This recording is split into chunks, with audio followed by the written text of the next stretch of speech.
Sir Sajjala Ramakrishna Reddy arrest అనే వార్తలు వినిపిస్తున్నాయి సార్. ఎందుకు అంటే లిక్కర్ స్కామ్ లో అరెస్ట్ అయ్యే అవకాశం ఉంది అంటున్నారు. ఈ liquor scam actually Delhi scam కన్నా కూడా చాలా పెద్దది, ఆంధ్రప్రదేశ్ లో జరిగిన లిక్కర్ స్కామ్ అంటున్నారు.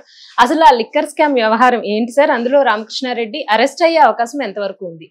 ఖచ్చితంగా ఢిల్లీ లిక్కర్ స్కామ్ కంటే కూడా ఇప్పుడు వీళ్ళు చెప్తున్న ఏపీ లిక్కర్ స్కామ్ పెద్దది. ఎందుకంటే ఢిల్లీ లిక్కర్ స్కామ్ అంతా కలిపి 100 కోట్లు దాంట్లో ఇన్వాల్వ్ అయింది. 100 కోట్లు ఆప్కి పార్టీ ఫండ్ గా తీసుకున్నారు అనేది ప్రధానంగా ఆరోపణ. కానీ దీంట్లో 1,00,000 కోట్లు జగన్ తిన్నాడు అనేది ఇప్పటికి ప్రాథమికంగా ఉన్న ఆరోపణ.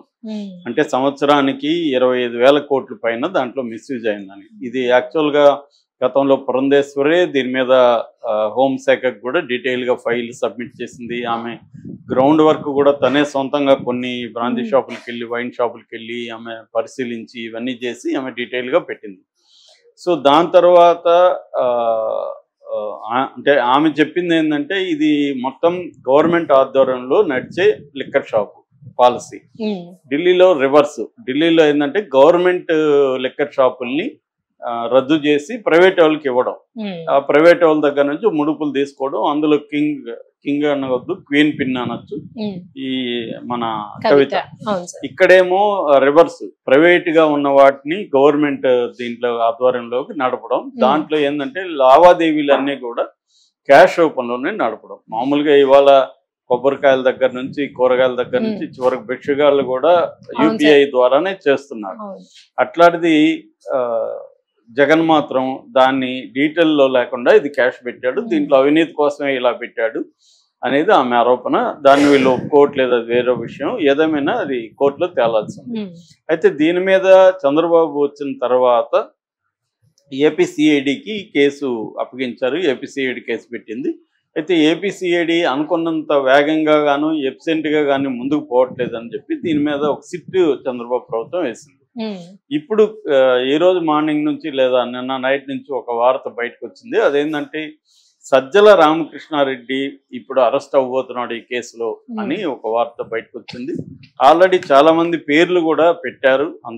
అందులో Ramesh Reddy, Vasudev Reddy, Karimulla, OSD Venugopal, Nageswararao, ES Sauri, CI Ramesh, DGM Charan, BC Satyaprasad, వీళ్ళ పేర్లు ఇప్పటి వరకు ఈ కేసులో ఉన్నాయి. అంటే జగన్ వీళ్ళు కాకుండా ఇప్పుడు సజ్జల రామకృష్ణారెడ్డి మనకు తెలుసు, ఆయన సకల శాఖ మంత్రిగా జగన్తో ఉన్నాడు.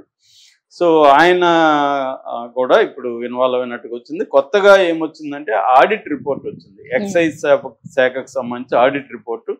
ఆడిట్ రిపోర్ట్లో ఏముందనేది ముందుగా మనం చెప్పుకుందాం. ఆడిట్ రిపోర్ట్లో ఏముందంటే 16,000 కోట్ల అవినీతి జరిగిందనే దానికి ఆధారాలు ఈ ఆడిట్ రిపోర్ట్లో ఉన్నాయి. మొత్తం 1,00,000 కోట్లు కాదు. ఈ ఆడిట్ రిపోర్ట్ వచ్చి దీని వరకే, అదేమి కంప్లీట్ ఇన్వెస్టిగేషన్ కాదు. ఎక్సైజ్ శాఖలో ఎటువంటి ఇర్రెగ్యులారిటీస్ చోటు చేసుకున్నాయి అనేది ఆడిట్ రిపోర్ట్ చెప్తుంది. అందులో వాళ్ళు చెప్తున్నది ఏమంటే సజ్జల బంధు సంబంధించిన ఒక కంపెనీ విశిష్ట బిజినెస్ సొల్యూషన్స్ ప్రైవేట్ లిమిటెడ్ అనే కంపెనీ అవినీతికి పాల్పడింది. దీంట్లోనే మామూలుగా ఏంటంటే ఎక్సైజ్ శాఖ ఢిల్లీకి సంబంధించిన టీసీఐఎల్ అనే ఒక సంస్థతో సాఫ్ట్వేర్ ప్రోగ్రామింగ్, మెయింటెనెన్స్ వాటికి సంబంధించి ఒక ఒప్పందం చేసుకుంది.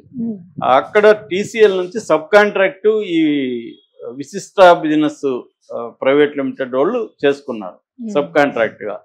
సో దీంట్లో వీళ్ళు ఏం చేశారంటే దాదాపు 7,39,739,739 రూపాయలు, అంటే 7 లక్షల చిల్లర అనుకున్నాం, 7,40,000 అనుకుంటే అంత చెల్లించారు. దానికి సంబంధించి ఒక ఎర్రర్ వచ్చింది. దీన్ని సంబంధించి ఆల్రెడీ వీళ్ళకి నోటీస్ ఇచ్చినా కూడా 6 months వరకు ఇప్పుడు వాళ్ళ నుంచి ఏమీ రిప్లై రాలేదు ఈ విశిష్ట సంస్థ నుంచి. సో దీనికి వీళ్ళు చెప్తున్నది ఏంటంటే అదే ఒక ప్రధానమైంది. అంటే సజ్జల బంధువులకు సంబంధించి 7 లక్షల రూపాయలు మిస్యూజ్ అయింది అనేది ఒకటి. రెండవది జగన్ని అంటే జగన్కి ప్రకటనలు మామూలుగా అయితే information and public relations I&PR అంటారు డిపార్ట్మెంట్, దాని పర్మిషన్ తోనే వేరే డిపార్ట్మెంట్స్ పబ్లిసిటీ చేయాలి. వాళ్ళకి ఇస్తే వాళ్ళు చేస్తారనమాట. పబ్లిసిటీ రంగం అది, ప్రచురణ ప్రసాద. సో దాన్ని వీళ్ళు వాళ్ళ పర్మిషన్ లేకుండా వీళ్ళు ఏం చేస్తారంటే 3,15,00,000 విలువైన ప్రకటనలు ఇచ్చారు. సో ఈ ప్రకటనలు ఇవ్వడం అనేది రూల్ని బ్రేక్ చేశారనేది కూడా ఈ ఆడిట్ రిపోర్ట్ చెప్తుంది. అట్లాగే ఒక 71 లక్షలు పెట్టి ఎక్సైజ్ శాఖ నిధులు సీసీటీవీలు కొనుగోలు చేశారు. దానికి కూడా ఎటువంటి అనుమతులు లేవని చెప్తుంది. అట్లాగే బ్యాంకుల ద్వారా ఎన్సిడి రుణాలు అంటారు. ఎన్సిడి రుణాలు నాన్ కమర్షియల్ డిబెంచర్స్ అంటారు అనమాట. ఆ డిబెంచర్స్ రూపంలో 8,305 కోట్లు తీసుకున్నారని, అది కూడా ప్రొసీజరల్ ల్యాప్సెస్ అని.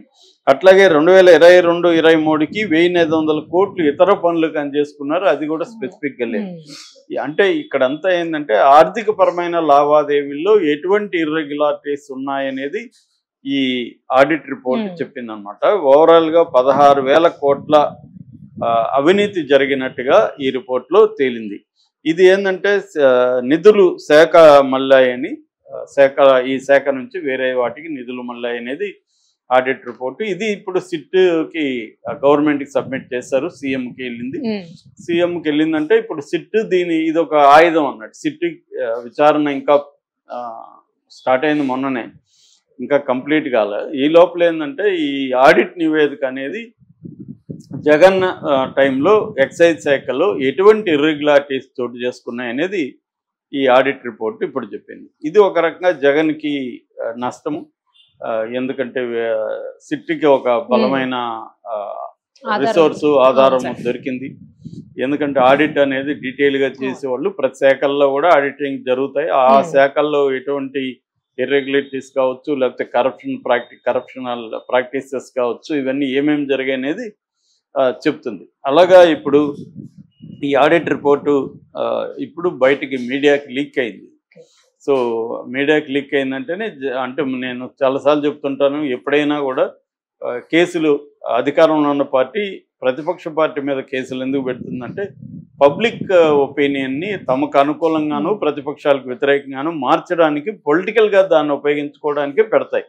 నిజంగా వాళ్ళు అవినీతి చేస్తే వాళ్ళని జైలుకి పంపించాలి అన్న ఒక ప్రజా డబ్బు వృధా అయింది అనేది సీరియస్ ఎవరికి ఉండదు. ఎందుకంటే అన్ని పార్టీలు ప్రజా డబ్బులు వృధా చేస్తారు. అన్ని పార్టీ అవినీతి లేని పార్టీ ఏది లేదు. ఇవాళ అవినీతి లేకపోతే ఒక్కొక్క ఎమ్మెల్యే 100 కోట్లు 150 కోట్లు ఎక్కడి నుంచి ఖర్చు పెడతాడు.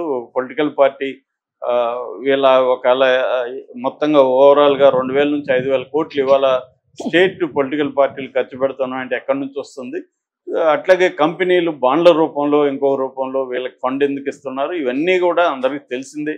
ఏ పొలిటికల్ పార్టీ కూడా కరప్ట్ కాని పొలిటికల్ పార్టీ వాళ్ళు ఏది లేదు. వ్యక్తులుగా కొంతమంది కరప్ట్ కాకుండా ఉండొచ్చు, కానీ పొలిటికల్ పార్టీలు అన్నీ కూడా కరప్ట్ ప్రాక్టీసెస్ చేసేవాళ్ళు.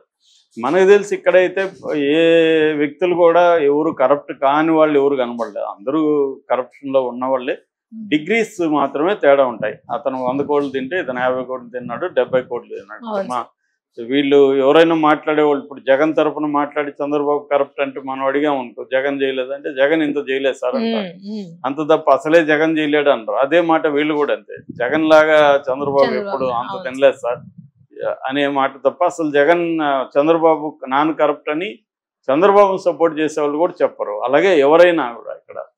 సో కాబట్టి ఏంటంటే, అంటే ఇప్పుడున్న ఈ ఎలక్షన్ మోడలు డెమోక్రటిక్ మోడల్లోనే ఈ ప్రాబ్లం ఉంది. మనం కూడా ఇప్పుడు ఓటర్స్ కూడా డబ్బులు తీసుకొని ఓట్లు వేసే వాళ్ళకి అడిగే హక్కు ఏముంటది? నువ్వు కూడా అలా కరప్టే కదా, నీ ఓటే కరప్ట్ ఓటు వేసినప్పుడు ఆ ఓటు ఎవరికైతే వేసావో వాళ్ళు కరప్ట్ అని నీకు ఆల్రెడీ తెలుసు కదా. నీకు 2,000 5,000 డబ్బులు ఎలా ఇస్తున్నారు, ఎక్కడి నుంచి